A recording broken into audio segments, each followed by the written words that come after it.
अमरावती शहरामध्ये hit and रनची घटना घडलेली आहे। 24 तासांनंतरही फरार आरोपींचा शोध सुरू आहे।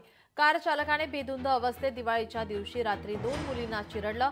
या 2 मुलींवर अमरावतीच्या खासगी रुग्णालयात उपचार सुरू आहेत। या प्रकरणातील आरोपी कार चालक हा घटनास्थळावरून फरार झाला असून राजापेठ पोलिसांनी आरोपीच्या शोधासाठी शोध पथक तयार केले आहे।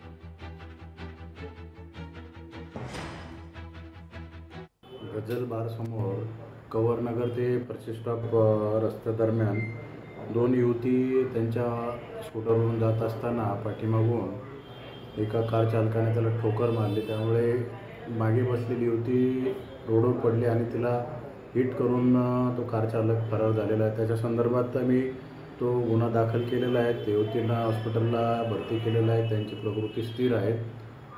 त्या गाडीचा शोध घेण्यासाठी आम्ही रस्त्यावरील सर्व CCTV तसंच RTO रजिस्ट्रेशन मार्फत त्याचे शोध घेऊन त्याला लवकरात लवकर ताब्यात घेण्याची आम्ही तजवीज ठेवलेली आहे। त्या दृष्टीने तपास चालू आहे। लोकशाही मराठी ऐका, पहा, जागरूक रहा।